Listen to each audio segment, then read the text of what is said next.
ये काम मलिक ने किया है। काम तो उसी का लगता है। कोर्ट से वापसी के लिए जब निकले, शुरू में मुझे लग रहा था कि कुछ गड़बड़ ज़रूर होगी, मगर जैसे ही हम लोग मरी पहुंचे तो लगा खतरा टल गया। अचानक टायर पे फायर हुआ। शुक्र है गाड़ी कंट्रोल में लाए, वरना सीधा खाई में जाकर गिरनी थी। बस वो साइड पे झटका लगने से ज़ोर से सर डैशबोर्ड पे लगा। रोहान का तो एयर बैग खुल गया था, मगर मेरा पता नहीं खुला। उसामा ने बेड के साथ टेक लगाते हुए दीन को बताया। सुबह ने उसे घूरा, वो अब उसे देख रहा था। ऐसे क्या देख रही हो? पंगे लेने को किसने कहा था? कहा तो किसी ने नहीं था, ये आदत तुमने मुझ में डाली है। दीन भाई, मेरी तरफ से आप इसको 2-3 लगाइए। अच्छा खासा ये सड़ा हुआ करेला ही ठीक था। अच्छाई इसे सूट नहीं करती। देख लिया ना अच्छाई का अंजाम, सारे काम उल्टे करने हैं। क्या काम उल्टा किया है मैंने? इस सर दर्द को क्यों ले आए आप? पहले ही सर दुख रहा है। क्या बच्चों की तरह लड़ रहे हो? खामोश हो जाओ, सीरियस मसला है। मलिक तो जेल में है तो ये। दीन भाई, माना कि आप पायलट हैं, दुनिया से बेनियाज, मगर इतना तो पता होना चाहिए कि ऐसे आदमी के बंदे भी होते हैं। और मेरा दिल कह रहा है इस मलिक को फांसी पे चढ़ा दो। सुबह मैडम को गुस्से का दौरा पड़ा। उसामा और दीन ने अपनी मुस्कुराहट दबाई। कोई रहम वहम आया स्टोन लेडी को मुझ मस्कीन पर? वो दीन को देखते हुए अपने चोट की तरफ इशारा करते हुए सिमरन का हवाला देते हुए बोला। दीन ने उसे घूरा, जबकि नूरे सुबह ने कशन उठाकर जोर से उसके ऊपर फेंका। अरे खबरदार, मेरी बहन को स्टोन लेडी कहा। लो, कभी बहन से मेरे लिए लड़ती है तो कभी मुझसे अपनी बहन के लिए लड़ती है। दीन हंस पड़ा। मैं तुमसे तब तक शादी नहीं करूँगी जब तक सिमरन आप भी अप्रूवल ना दे दे। सामा ने उसे घूरा, जबकि दीन को हंसी आ गई। फिर बैठे रहो सामा अली खान, दीन कहता हुआ उठ पड़ा। कल सिमरन को मैं तुम्हारे कारनामे दिखाऊंगा। हो सकता है उसका दिल पिघल जाए। अभी तो अपने माँ बाप से भी नाराज़ है। थोड़ा टाइम दे, उन्हें ठीक हो जाएंगी। जख्म भी तो गहरा है, मुंमल होने में काफ़ी अरसा लगता है। बिल्कुल ठीक कहा तुमने। चलिए मैडम, अप्रूवल के बाद ही मिलने की इजाज़त होगी। सामा का मुंह खुल गया। वो अभी उससे अकेले में बात करना चाहता था। सुबह ने भी नाक चढ़ाकर सामा को देखा। सामा ने गुस्से से उसे देखा कि एहतजाज क्यों नहीं किया। वो मुस्कुराहट दबाकर दीन के साथ चली गई। आप मुझे कहाँ लेकर जा रहे हैं? बताया तो है, काम पर लेकर जा रहा हूँ। दी ने सिमरन की तरफ देखते हुए कहा। मेरा ऐसा कौन सा काम जो आपने सफ़ायर को भी साथ लेकर जाने नहीं दिया? सफ़ायर के सब अपने मौजूद हैं और तुम मुझे अब टाइम नहीं देती। बस जी, दीन साहब की अहमियत कम। उसके लहजे में शिकवा उभर आया। दीन? सिमरन ने उसका हाथ पकड़ा और उसे छुआ। जो अहमियत मेरे दिल में अलादीन साहब की है वो किसी की नहीं। शिकवे तो मेरे बनते हैं खुल के खुद, कभी ये फ़्लाइट कभी वो फ़्लाइट। तो क्या ये जॉब छोड़ दूँ तुम्हें खुश करने के लिए? सलाहुद्दीन मुस्कुराया। सिमरन ने घूरा और ज़ोर से उसके सीने पे हाथ मारा। खबरदार, आपने ऐसा किया बहुत मारूंगी, सीरियसली बहुत ज़्यादा। मुझे तो फ़ख्र होता है कि मेरा दीन पायलट है। अगर मेरी पुरानी दोस्त मिल जाए, बता कर उनको जलाऊं। वो हंस पड़ा और हाथ बढ़ाकर अपने साथ लगाया। अब लग रहा है मेरी मौसम वापस आ गई है। सिमरन ने सर उसके कंधे से उठाया। दीन, आपसे एक बात कहनी थी। सिमरन प्लीज़, अगर रिश्ते की बात है तो इस बारे में बाद में बात करेंगे। अभी ये मोमेंट मैं तुम्हारे साथ बिताना चाहता हूँ। रही बात सुबह की, वो फिर कभी हो सकती है। याद आया, तुम्हारा मेहंदी का सूट भी लेना है। पहले ये काम मुकम्मल करते हैं, फिर चलते हैं। पर फिलहाल बात को घुमा गया था, जबकि सिमरन कुछ और कहना चाहती थी। वो तो सामा को पूछने वाली थी। ठोनसो टोस्ट, उसने गुस्से से ब्रेड में जेम लगाकर उसे दी। सामा ने उसके घसीले अंदाज को देखा। आज उसने रोक कर रख दिया। वो दीन और सिमरन के साथ ईशा फाउंडेशन देखना चाहती थी, मगर उसामा ने खानम से कहकर उसे किसी तरीके से रुकवा दिया। कितनी बदतमीज़ हो, ऐसे देते हैं शौहर को? मैं कितना ख्याल रखता हूँ तुम्हारा, तुम्हें बना कर देता भी था, और इधर ढंग का नाश्ता ही नहीं नसीब बीवी से। ये जितना मिल रहा है काफ़ी नहीं है? अभी घर वालों ने इतना कुछ पहले खिलाया, ये चोट लगने के बाद ज़्यादा नखरे नहीं करने लगे? वो सफ़ायर को गोद में बिठाती फीडर उसके मुंह में डालते हुए उसको देखने लगी। क्या होगा मुझ गरीब का? गुजारा कैसे होगा? मैं मर जाऊंगा। चक्की मरता नहीं है, लोगों को मारता है। क्यों सफ़ो जानू, चाचू चक्की है ना? उसने सफ़ायर को प्यार से देखते हुए कहा, और वो अपने हाथ ऊपर करके नूर के बाल को अपनी मुट्ठी में लेने लगी। और खाला जी तो चकोर है। क्यों सफ़ायर? सामा बेदिली से टोस्ट खाने लगी। वैसे ये ईशा फाउंडेशन, ये किस नाम से इंस्पायर्ड हुए तुम? सामा ने सर उठाया, फिर उसको देखने के बाद नज़रें फेर कर थोड़ी देर सोच कर बोला, मेरी अम्मी का। उसने सर उठाया। वो सर झुकाए जूस पीने में मसरूफ़ था। पर वो जो घर में तुम्हारे मामा पापा की तस्वीर लगी हुई है, उसमें तो खानम अदीला का नाम बता रही थी। वैसे उनकी शक्ल अरबाज से मिलती है, आपसे नहीं। क्योंकि वो अरबाज की अम्मी है। वो आज अपनी ज़बान अनजाने में खोल उठा था, जिसने अपने आप से भी अब ऐसी बात नहीं की थी। वो सुबह से कह उठा, क्या मतलब है? उसामा अरबाज तुम्हारा स्टेप ब्रदर? वो हैरान होकर उसे देखने लगी। क्या हुआ? इसमें हैरान होने की कौन सी बात है? नहीं, पर ये मेरा मतलब ये कैसे? उसके चेहरे पे तल्ख और ज़ख्मी मुस्कुराहट आई। छोड़ो, कोई और बात करते हैं। नहीं उसामा, बताइए मुझे, उसने ज़ोर दिया। उसने थकी हुई सांस लेकर दरवाजे की तरफ देखा, फिर उसकी तरफ देखते हुए बोला, मेरे अब्बू पढ़ने के लिए पिंडी चले गए थे। मेडिकल कॉलेज में एडमिशन हो गया था उनका। वो बोल रहा था, अचानक रुक गया, फिर गला खनखार कर बोला, कहानी खासी टिपिकल सी है। आगा जान ने उनको घर ले दिया, फिर तो बस मौज मस्ती। डैड की काफ़ी गर्लफ्रेंड थी, ये बात आगा जान को पता थी। उनका सबसे छोटा और लाडला बेटा किन चक्रों में है उन्हें कोई फ़र्क नहीं पड़ता था, क्योंकि उनकी खुद की फितरत ऐसी थी। उनका फर्स्ट ईयर कंप्लीट हुआ, इसके बाद उनका सीरियस रिलेशनशिप अदीला, जो कि उनकी क्लास फेलो थी, बात मंगनी तक पहुंचने वाली थी। मगर अचानक ईशा, एक 16 साल की लड़की से उनको इश्क हो गया। मामा अफ्रीका से आई थी, माँ बाप की इकलौती बेटी थी। उनसे बड़ा उनका भाई था, जिसकी शादी होने वाली थी। डैड ने मामा को छत पे देखा जहाँ वो पढ़ रही थी। मामा इतनी हसीन थी, क्या मैं उनकी तस्वीर देख सकती हूँ? अचानक सुबह ने उसके बोलने पर मदाखलत की। तस्वीर?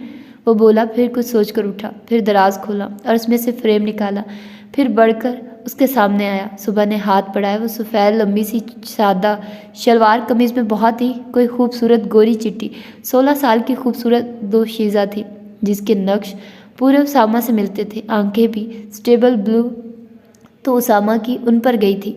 पता है मज़े की बात है, वो बिल्कुल तुम्हारी तरह थी, जिंदा दिल। उन्हें मार भी पड़ती तो हंस कर, मुझे साथ लगाकर जोक सुनाने लग जाती। उनकी आंखों से आंसू भी नहीं निकलते थे। वो कर्ब से बोला था। नूरे सुबह ने सफ़ायर को बेड पे लिटाया और उसके पास आई, फिर उसका हाथ अपने हाथों में लेकर अपनी उंगलियां घुसाई। डैड को उनसे सो कॉल्ड प्यार हो गया। फिर वो स्टॉक करने लगे, उन्हें जिधर भी वो जाती उधर वहाँ पहुँचे होते। फिर एक दिन उनकी मुलाकात स्पोर्ट्स क्लब में हुई। डैड ने बातों का आगाज़ किया। वो भी शर्माई नहीं थी, तुम्हारी तरह थी। She was bold and confident lady. बातों बातों में इस तरह रोज़ उनकी क्लब में मुलाकात होने लगी। इसी तरह दोस्ती बढ़ती गई और मामा को उनसे मोहब्बत होगी। डैड को भी शायद हो गई होगी। तो बस फिर अफेयर शुरू उनका, क्योंकि अभी मामा की उम्र नहीं थी। डैड शादी पर बाजिद थे, मगर मॉम की फैमिली तालीम मुकम्मल होने से पहले इन फरागत में नहीं पढ़ते थे। डैड के इसरार पर मामा ने नानों से बात की तो उनको खासी मार पड़ी। एक तो डैड पठान थे, दूसरा जो डैड के बारे में बातें मशहूर थी, इसमें तो वो और जलाद हो गई। मगर मॉम की आंखों पर मोहब्बत की पट्टी बंधी हुई थी। यही वजह हुई डैड के मज़ीद वरगलाने पर, और घर वालों की मार ने उन्हें भागने पर मजबूर कर दिया और फिर उन्होंने शादी कर ली। वो खामोश हो गया। इससे आगे कुछ कहा नहीं जा रहा था। उसामा, आगे क्या हुआ था? उसामा ने सर उठाया, फिर गहरा सांस लिया। शुरू में तो मोहब्बत का जोश देखने वाला था। शादी के 1 साल बाद मैं पैदा हो गया। डैड ने आगा जान को नहीं बताया था, क्योंकि आगा जान कभी भी दूसरे तबके से शादी की पसंद नहीं करते थे। दीन भाई की मॉम वाला हाल तो डैड देख चुके थे, इसलिए उन्होंने घर चेंज करने का आगा जान को कहा। जाहिर है वहाँ नहीं रह सकते थे। फिर ये दोनों मुजफ्फराबाद आ गए। ओह माय गॉड, वही घर जहाँ मैं और तुम, वो कहने लगी। उसने सर इस बात में हिलाया। परफेक्ट लाइफ थी उनकी। अचानक मोहब्बत का जोश कम हुआ। एक औरत से 3 साल बाद उन्हें बोरियत होने लगी। वैसे मैं हैरान हूँ, 3 साल भी कैसे अच्छे काट लिए उन्होंने। फिर डोमेस्टिक वायलेंस, पाबंदियाँ, फेयर, पछतावा, माँ बाप के दिल दुखाने की सज़ा। फिर डैड की दिलचस्पी अदिला में दोबारा हो गई। उनकी भी एंगेजमेंट हुई थी। जब डैड ने इंटरेस्ट लेना छोड़ दिया, फिर टूट भी गई और डैड उनसे शादी करना चाहते थे। आगा जान मान भी गए, क्योंकि अदिला खान थी। होना क्या था, बड़ी धूमधाम से शादी हुई और फिर पूरे महीने बाद लौटे हमारे पास। वो उनसे पूछने लगी वो कहाँ थे, क्योंकि मैं बीमार था। लेकिन उन्हें क्या परवाह थी, कौन उसामा, कौन ईशा, बस गुस्से में मार कर चले गए। और मैं 2 साल का अपनी माँ के बेहोश वजूद को देखकर रो रहा था, क्योंकि मुझे भूख लग रही थी। ये सब आपको कैसे पता? सुबह ने उससे पूछा। गुलशेर की अम्मी ने, मेरी मामा ने सब बताया। एक एक वाक़या, एक एक लफ्ज़, ऐसा लगता जैसा सब कुछ सामने गुजरा हो। इसके बाद अरबाज हो गया। अदीला को डैड की शादी का पता चला तो उन्होंने हंगामा किया। गुस्सा तो आगा जान को भी आया था, मगर डैड ने उन्हें मना लिया था किसी तरीके से। और जब उन्हें पता चला कि उनसे पहले भी पोता है, यानी मैं, तो वो नरम पड़ गए, मगर मामा के लिए उनकी नफरत बार बढ़ गई। डैड ने किसी तरीके से अदीला को समझाया तो वो शहर में रहने का डिसाइड कर चुकी थी और कहा था वो लड़की को नौकर की तरह ट्रीट करेंगे। अरबाज को भी वो संभालेगी ताकि वो अपनी नौकरी आराम से कर सके। अगर वो नहीं मानते या तो वो इन्हें चुने या फिर मामा को। और डैड को मालूम था कि वो अब भी ईशा से दस्तबरदार नहीं हो सकते। मर्द की कमीनगी देखी तुमने? बेशक दिल बेजार हो गया हो, मगर रखना ज़रूरी है, वरना बेगैरती का धब्बा न लग जाए खान को। और कभी कभी अपनी ज़रूरत का सामान भी पूरा कर लेने में कोई हर्ज नहीं है। ये है उनकी सोच। सामा प्लीज़ लैंग्वेज। सुबह ने घूरा। मैं इस बारे में मज़ीद बात नहीं करना चाहता सुबह, वरना मैं वायलेंट हो जाऊंगा। इन्हें क्या हुआ था उसामा? ये सब कैसे? आगे भी तो बोलिए। साफ लफ्ज़ों में ये सब 10 साल तक चलता रहा। मामा को कैंसर हो गया जब मैं 12 साल का था और आखिरी दिनों में उन्होंने नसीहतें की थी, औरत की इज्जत और उनका मुहाफिज बनना है, ना कि वो इस दुनिया में दूसरा ईशा लाए। और फिर दूसरी ईशा का मतलब दूसरा उसामा लाना था, जो मैं कभी नहीं चाहता था। फिर मुझे अरबाज से कोई मोहब्बत नहीं थी, मगर मामा जो उसे पालती थी, उन्होंने उससे इतना प्यार था कि उन्होंने कहा मरते दम तक इसका भाई बने रहना, इसे तकलीफ़ न देना। तो फिर आप ऐसे अपने स्टेप मदर के साथ रहे। कोई चारा भी नहीं था, वरना दिल तो कर रहा था माँ के पास चला जाऊँ। वो दुख से बोला। नूर से देखती रही, फिर उसने उसामा के कंधे पे प्यार किया। आप बहुत ब्रेव हो उसामा। मुझे आपसे मोहब्बत नहीं इश्क हो गया। आपकी मामा ने आपकी इतनी अच्छी ट्रेनिंग की है, तभी तो आज हर लड़की आपको इज्जत की निगाह से देखती है। सामा मुस्कुराया। सिवाय अलिफ के उसका मुंह बिगड़ गया। नाम भी मत ले उसका, मीटर घूम जाता है मेरा। वैसे एक बात तो बताओ। वो कुछ सोचकर बोला। हाँ, ये तुम्हारे अरशीद भाई किधर है? वो चौंक कर उसे देखने लगी, फिर मुस्कुरा पड़ी। अपने घर होंगे। नहीं, इतना शोर डाला करती, एक बार भी उनसे नहीं मिली, ना जिक्र किया। वो खाला ना यूके चली गई हैं, जबकि अरशीद भाई पुलिस की नौकरी को टाटा बाय बाय करके चले गए। सामा के चेहरे पर शरारती मुस्कान आई। टॉम का मूड ऑन हो चुका था। अब तो मसला ही नहीं, अरशीद भाई की धमकी नहीं चलने वाली। क्यों? उसने एकदम पीछे होकर उसे घूरा। क्योंकि मेरा खुद दोस्त पुलिस वाला है, अब तो मुझे कोई खतरा नहीं है। खूब तुम्हें तंग करूँगा चकोर। मैं खुद पुलिस में भर्ती होने वाली हूँ, बता रही हूँ। होती रहो, मुझसे कैसे बचोगी? टॉम ने जारी को देखा और जारी उसको मुक्का सीने पर मारकर तेजी से भागी। उफ सुबह! वो गुस्से से उठा और पकड़ने को दौड़ा। वो एक हाउसिंग सोसाइटी के अंदर दाखिल हुए जिसका नाम नूरे सुबह था। वो हैरत से इस खूबसूरत लोकेशन पे मबनी जगह को देख रही थी और बोर्ड पे नाम भी तो झटका देने वाला था। ये किसका है? वो हैरान को नदाज में लव वाह करते हुए बोली। उसामा का। उसने झटके से गर्दन मोड़कर दीन को देखा, जो उसको देखे बिना ड्राइव कर रहा था। फिर वो इर्द गिर्द इस खूबसूरत से टाउन को देखने लगी।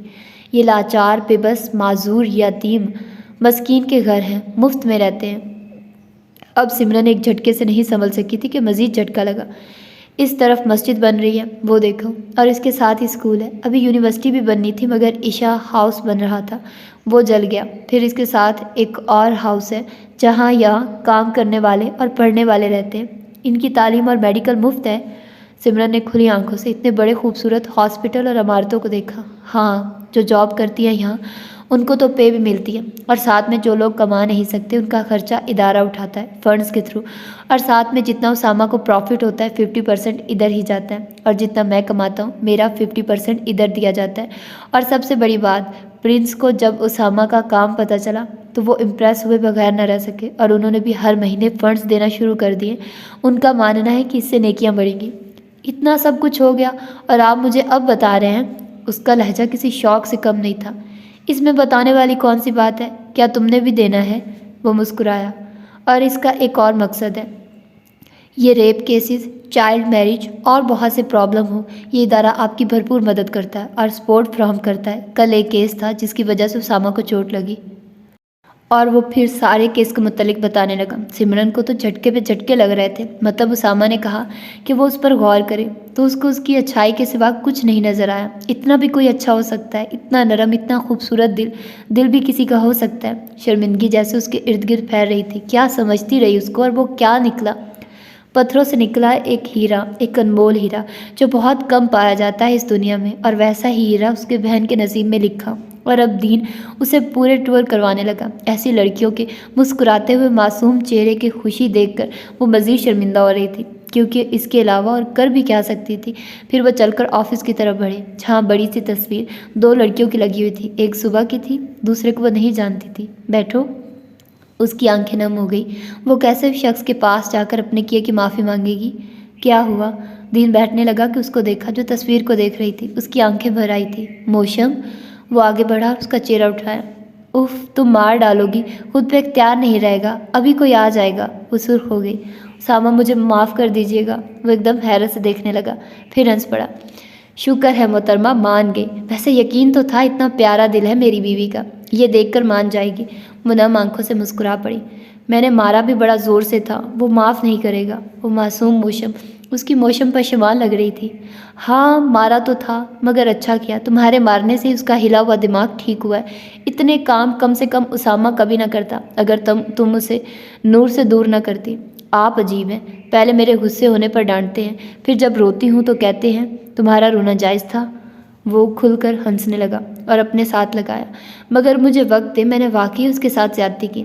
ज़्यादा मत लेना, जितना उसने मांगा था उतने में ये फैसला सुना देना। उसने उसके गाल थपथपाए। मेहंदी का फंक्शन अपने अरूज पर था।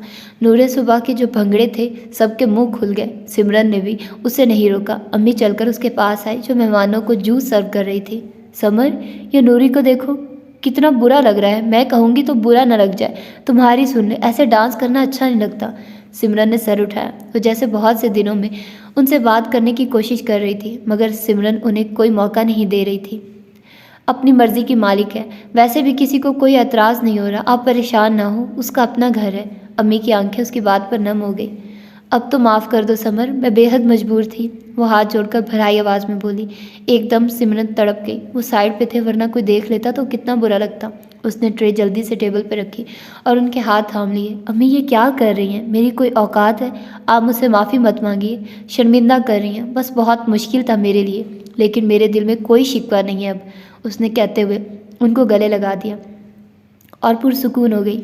आप मजबूर थी, जानती हूँ, मजबूर हो जाता है, पर अगर ये सब ना होता तो मुझे रमीज़ जैसा बदतमीज़, इज्जत ना करने वाला शख्स मिलता।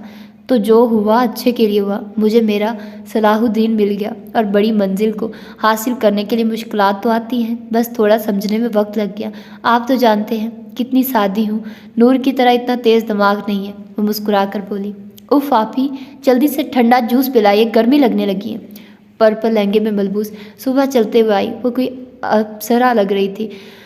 जहाँ दूर काली शलवार कमीज़ में मलबूस उसामा दी चक्की की नज़रें उसी पर फोकस थी, जो हर इर्द गिर्द से बेनियाज बस नूर पर जमी थी। अपने आप में मस्त, अपने आप से मोहब्बत करने वाली नूरे सुबह। किधर मोहतरम, अभी आपको सिमरन ने हक नहीं दिया कि उधर देखिए। वाइट शलवार कमीज़ में सलाहुद्दीन भी छाया हुआ उसके कंधे पे हाथ रखते हुए बोला।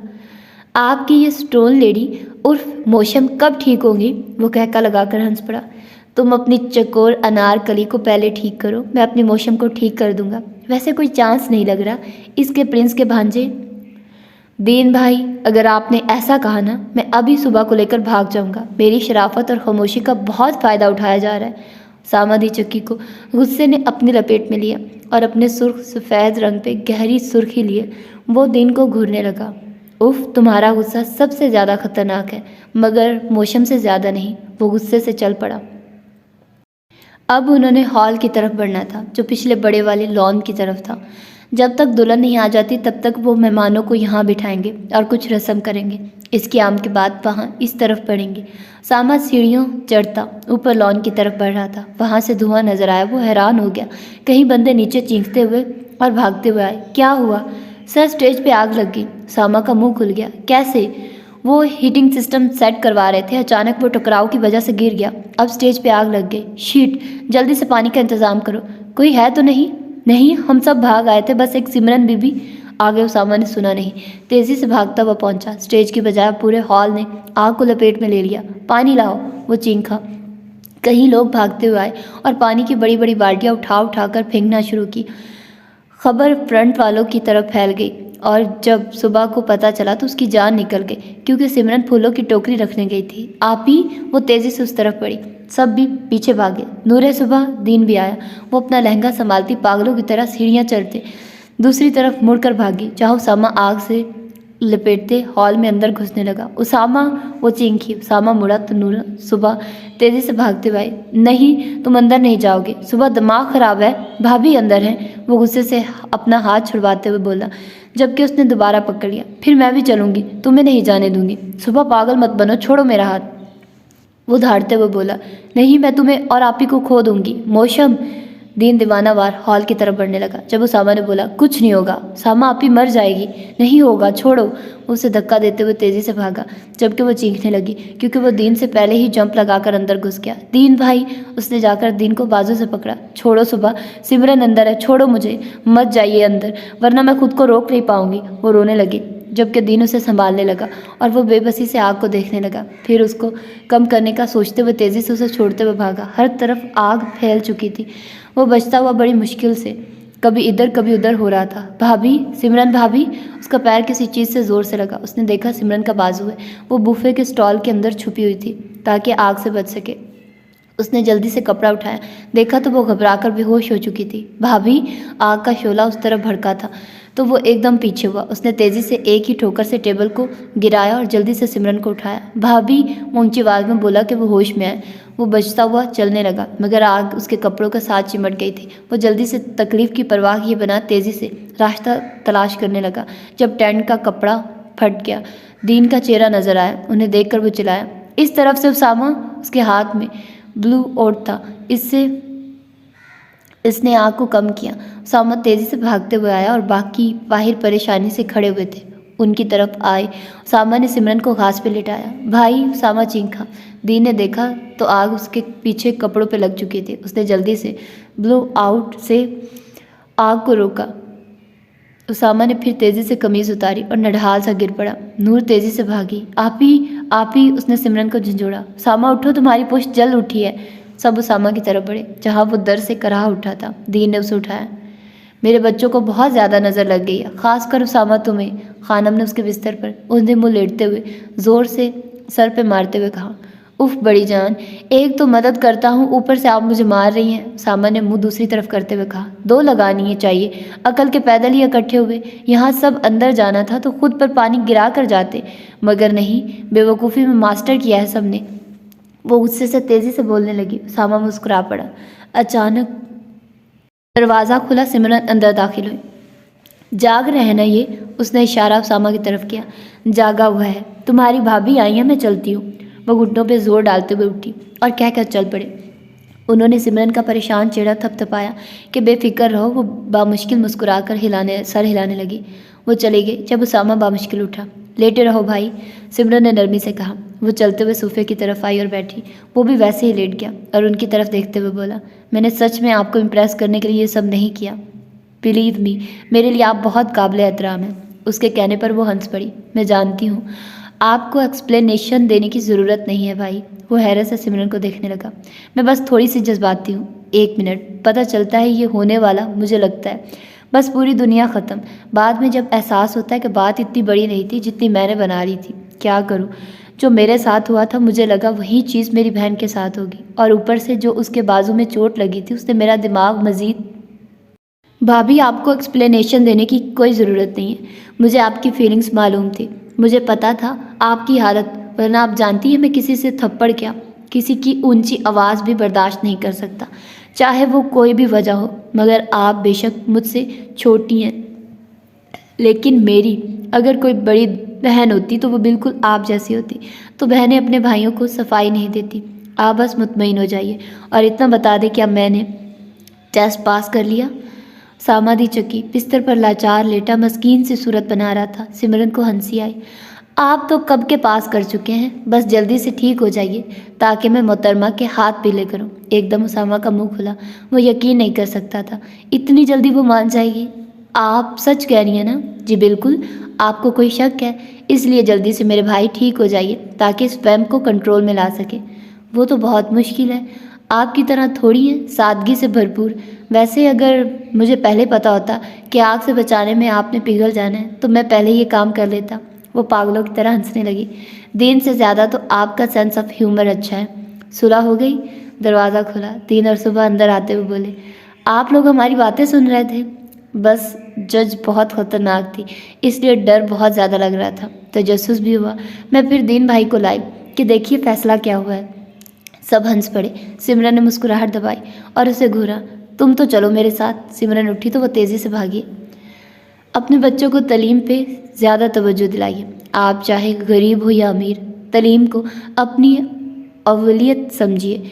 इससे आपका अगर कोई फ़ायदा ना भी हुआ तो नुकसान भी ना होगा, क्योंकि नस्ल संवारी जाएगी। शादी और बच्चे पैदा करके आप मज़ीद मुसीबत खड़ी कर रहे हैं। इससे आबादी के सिवा कुछ नहीं बढ़ेगा, जबकि जहालत की अक्सरियत होगी। तालीम इंसान को अकल शऊर देती है, बड़े छोटे में फ़र्क बताती है, बात करने की तमीज़ से सिखाती है, सही गलत के दरमियान का फ़र्क मालूम होता है। ये क्या 10 से 12 साल की लड़कियों की शादी करवा दी जाती है। उनकी ख्वाहिश, उनके ख्वाब का खून करके उनके हाथ में छोटा सा बच्चा पकड़ा दिया जाता है, जो अभी खुद को संभाल नहीं सकती। वो अगली नस्ल को कैसे संभालेगी? जिन हाथों में कलम होना चाहिए, हम उसकी जगह झाड़ू या बच्चा पकड़ा देते हैं। जब हमारे नबी अकरम सल्लल्लाहु अलैहि वसल्लम पे वही नाजिल हुई थी, तो पहला लफ्ज़ ही फरिश्ते ने उनसे यही कहा, पढ़िए। पहली सूरत आई कौन सी, जिसमें हमारे रब ने कहा कि पढ़ो, नाम लेकर, ए नबी, नाम लेकर अपने रब का, जिसने पैदा किया इंसान को खून की फटकी से। पढ़ो, और तुम्हारा रब बड़ा करीम है, जिसने इल्म सिखाया, कलम के ज़रिए से सिखाया इंसान को जो नहीं जानता था वो। इस पूरी सूरत में बात ही तालीम की हुई है, पढ़ो। इसलिए मेरे बहन भाइयों, अपने बच्चों को पढ़ाइए। बेशक किस्मत तो खुदा ने लिखी है, लेकिन कोशिश से हम कहाँ से कहाँ पहुँच सकते हैं, और जोड़ उसने बनाया है। तो शादी की भी जल्दी ना करिए, उसके काम है उसी रब को करने दें। उम्मीद करता हूँ मेरी बात से आप सब मुत्फिक होंगे। अपनी सोच बदल कर देखिए, आप बहुत मुख्तलिफ महसूस करेंगे, अपने आप को और माशरे को भी। इसलिए stop child marriage and child labour. Bright करें उनके फ्यूचर को।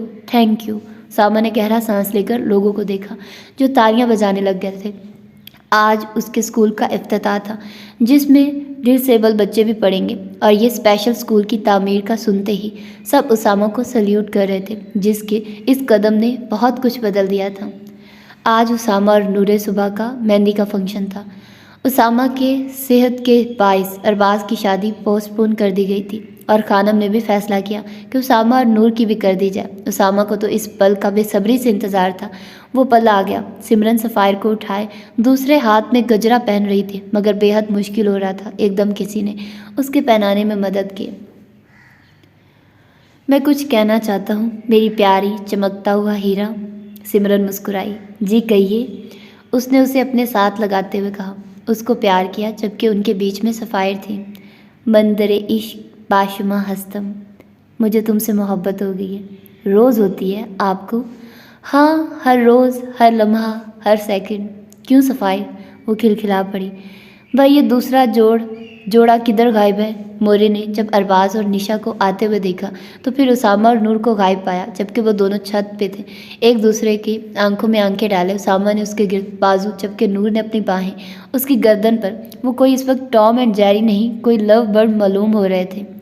5 मिनट से ज़्यादा एक दूसरे को देख लिया, अब तो अपनी आंखें ब्लिंक कर लें। वो घूरते हुए बोली, मैंने कहा था मैं जब तुम्हें देखूंगा तो मेरी आंखें कभी बंद नहीं होंगी। हार जाओगी सुबह कभी नहीं हारती। वो तेज़ी से बोली। अचानक उसामा ने उसे गुदगुनाने की कोशिश की। वो हंस भी पड़ी और आंखें भी ब्लिंक कर दी।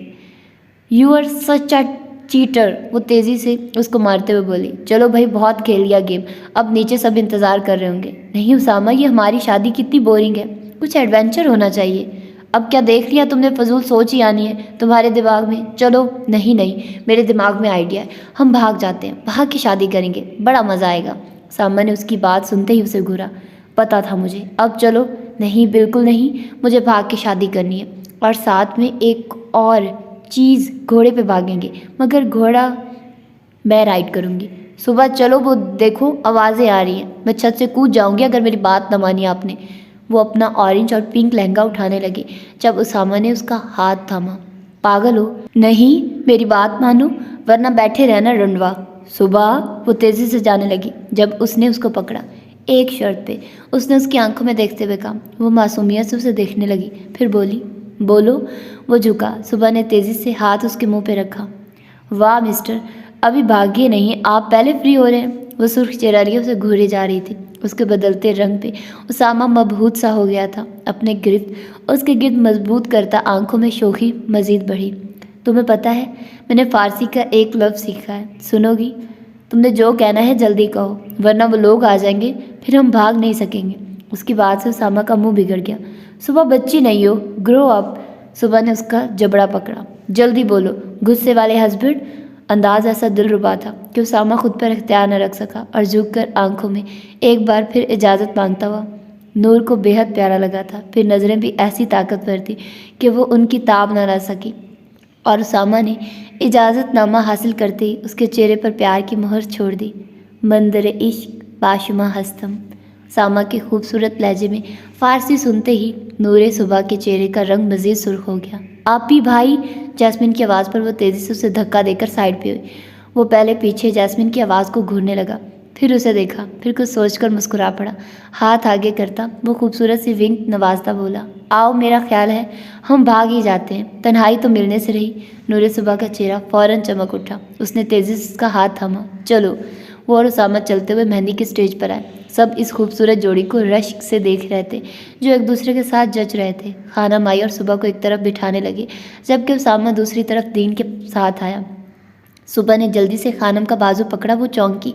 उसने उनके कानों में कुछ कहा। वो एकदम दंग रह गई, फिर मुड़कर उसामा को देखा, जो शरारत से उन्हें देख रहा था। फिर उनके चेहरे पर संजीदगी के बजाय गहरी मुस्कान आई और उन्हें इजाज़तनामा दिया। सुबह तेज़ी से मुस्कुराते हुए चली और उसामा का हाथ थामा और तेज़ी से भागी। बाकी सबका मुंह उनकी इस हरकत पे खुल गया। किधर जा रहे हो तुम लोग? हम लोग भाग के शादी कर रहे हैं और खानम सबसे बड़ी गवाह है। क्यों खानम? सब उनको छोड़कर खानम को देखने लगे। वो उन्हें घूरने लगी, फिर सबको बोली, पकड़ो इन शैतानों को, भागो चकी। वो सामने सफ़ेद घोड़े को देखने लगी। सामा का हंस हंस कर बुरा हाल हो रहा था। वो घोड़े के करीब आए। वो चढ़ने की कोशिश करने लगी, मगर भारी लहंगे के बायस मुश्किल था। हंसते रहोगे, मेरी मदद करो, उसने तेज़ी से कहा। सामा खुद घोड़े पर चढ़ा, फिर उसका हाथ थाम कर ज़ोर से ऊपर खींचा। उफ, आराम से, बाजू तोड़ना है मेरा। अब कैसे उठाता? अब चलो, मैं घोड़ा चलाऊंगी, मुझे चलाना आता है, बस तुम बैठे रहो अच्छे हस्बैंड बनकर। Yes ma'am. और वो घोड़े पर बैठकर इस खूबसूरत से मंजिल में रवाना हो गए। सिमरन ने दीन को देखा, जो मुस्कुराते हुए उसे देख रहा था। ऐसे क्या देख रहे हैं? सोच रहा हूँ हम भी भाग के शादी न कर लें। वो दीन की शरारत भरी मुस्कान देखकर समझ गई उसके क्या इरादे। नहीं, दीन ने उसका हाथ पकड़ा। अलादीन साहब नहीं। जी बिल्कुल मेरी मौसम, खानम हम लोग भी भाग रहे हैं। सलाहुद्दीन की बात पर हैरत में डूबे लोगों ने उनको भी देखा तो खुशियों से भरे कह के सुनहरी हवेली में गूंज उठे। तो जनाब, फाइनली इस नावल का एंड हो गया। शुक्र अल्हम्दुलिल्लाह। ये नावल मुझे इतना लंबा लग रहा था, इतना लंबा लग रहा था, मेरा था कि ये जल्दी जल्दी ख़त्म हो जाए। मैं बहुत उकता गई थी इस नावल से। यार, इतने लंबे नावल्स मुझसे पढ़े भी नहीं जाते और मुझे मज़ा भी नहीं आता है, और तुम लोग सुनते भी नहीं हो। अगर बाद में सुनते हो वो अलग बात है, लेकिन पहले नहीं सुनते हो तो मुझे सुनाने में भी मज़ा नहीं आता, और मैं अब प्रेफर भी नहीं करूँगी। तो यार ये वाला नावल मेरे लिए बहुत हेक्टिक रहा है, क्योंकि इस दौरान मैं बीमार हो गई थी, और चूँकि मैंने इतना गैप लिया था, मतलब गैप काफ़ी आ गया था। जिस तरह से मैं स्टार्टिंग से कंटिन्यूसली अपनी वीडियोस देती आई थी, तो उस लिहाज से काफ़ी गैप आ गया था। तो इसीलिए फिर मैं चाह रही थी कि इसको टाइम पर ख़त्म कर दूँ। तो मुझे बुखार हो गया, और उसके बाद फिर मैं खांसी साथ में होगी।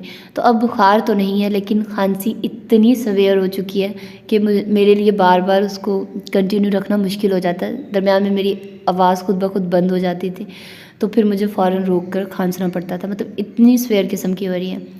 खैर, अब दवाई लूँगी, थोड़ी बेटर हो जाएगी, आप लोग दुआ कीजिएगा। तो अब इस नावल की तरफ चलते हैं। नावल बहुत अच्छा था, बहुत मज़े का था, बहुत प्यारी स्टोरी थी, फ़न था उसमें, फ़नी थी कुछ, और थोड़ी अलग थी, मतलब अच्छी थी स्टोरी, मुझे बहुत पसंद आई, इसीलिए मैंने आप लोगों के साथ शेयर की। मेरी सिस्टर ने मुझे सजेस्ट की थी, सो मैंने आप लोगों को सुनाई। आप लोगों को इसीलिए सुनाई कि मुझे अच्छी लगी, क्योंकि जब मैंने पहली एपिसोड इसकी रिकॉर्ड की थी तो मैंने गेस कर लिया कि हाँ ये अब अच्छी है, तो मैं इसको आप लोगों को प्रोवाइड करूँगी। अब वैसे तो मैंने बोल दिया था पहली एपिसोड में कि, मतलब जो सेकंड लास्ट एपिसोड थी, मैंने उसमें बोला था कि ये सेकंड लास्ट है। जब मैंने ये देखा ये इतनी लंबी हो गई थी, तो मैंने कहा ये मैंने कुछ गलत तो नहीं कह दिया, लेकिन फिर मुझे करना ही पड़ा इसको कंप्लीट और इसको लास्ट एपिसोड बनाना पड़ा। मतलब मुझे था कि ये जल्दी हो जाएगी, फिर इसको मुझे गैप्स में रिकॉर्ड करना पड़ा। लेकिन खैर, ये तो मैं आप लोगों से अपनी रूटीन शेयर कर रही थी, मतलब क्या चल रहा है आजकल। मैंने अपनी हफ्ते की भी क्लास नहीं ली, इतवार की भी क्लास नहीं ली बीएड की, क्योंकि मेरी तबीयत नहीं ठीक थी। लेकिन मैंने अपने नॉवेल्स आप लोगों को प्रोवाइड किए हैं, उसमें मैंने गैप नहीं लिया। बुखार इस तरह से मुझे हुआ कि मुझे रात को सोते हुए बुखार हो गया, सुबह फिर नॉर्मल हो गया, मतलब ज़्यादा नहीं था, बेटर हो गया। लेकिन फिर रात को फिर थोड़ा बहुत हो गया, लेकिन अब फिर नहीं है, थोड़ा बहुत होगा, अगर हुआ भी तो। खांसी बहुत सवेर ज़्यादा है, खांसी जो है ना वो थोड़ी तकलीफ़ से है। अब तो पसलियाँ दर्द कर रही है, खांसते वो खांसा भी नहीं जा रहा, इस किस्म की खांसी हो रही है। खैर, आप लोग मुझे अपना फीडबैक ज़रूर दीजिएगा। और अब कोई लॉन्ग नावल अभी मैंने अपलोड नहीं करना। मैंने आप लोगों से बोला था कि मैं इस टाइम, मतलब ये जो 7 और 8 के दरमियान है, इसमें मैं एक वीडियो प्रोवाइड किया करूँगी। शॉर्ट नावल हुआ करेगा, 1 एपिसोड का होगा या फिर 2 एपिसोड का होगा, इससे ज़्यादा नावल मैं आप लोगों को प्रोवाइड नहीं करूँगी। और मुझे है हुक्म अज़ा, ये नावल आप लोगों को डेली बेसिस पर मिलेगा इंशाल्लाह, जब तक वो ख़त्म नहीं होता। कम ज़्यादा आप लोगों को मिला ज़रूर करेगा, ठीक है। और इसके अलावा बस यही 2 से 3 बजे के दरमियान आप लोगों को मुझे है हुक्म अज़ा मिला करेगा। और 7 से 8 के दरमियान आप लोगों को कोई भी नावल, शॉर्ट नावल, अच्छा सा रोमांटिक नावल ज़रूर मिला करेगा। अगर मुझे कोई नावल अच्छा नहीं लगेगा तो मैं, यकीन जानिए, ड्यूरिंग रिकॉर्डिंग उसको रोक दूँगी। मैंने इस तरह किया है, मैंने इतना ज़्यादा नावल रिकॉर्ड कर लिया था, बट मुझे मज़ा नहीं आ रहा था। तो मैंने एज़ अ रीडर, एक एज़ अ ऑडियंस, अगर मुझे वो पसंद नहीं आ रहा तो मैं प्रेफर नहीं करूँगी कि मैं आप लोगों को भी वो सुनाऊँ, तो मैंने उसको उधर ही स्किप कर दिया था। तो मैं आप लोगों से कह रही हूँ कि मेरे चैनल पर जितने भी नावल्स आ गए हैं या आगे आएंगे वो इंशाल्लाह अच्छे होंगे, शॉर्ट होंगे, लॉन्ग होंगे, या जिस तरह के भी नावल्स होंगे वो सब ज़बरदस्त होंगे, इसमें कोई शक नहीं होने वाला, ठीक है। तो बस आप लोगों ने मुझे दुआ में याद रखना है, अपना ढेरों ढेर ख्याल रखना है। मिलते हैं इंशाल्लाह अगले अच्छे से नावल के साथ। अल्लाह हाफिज़।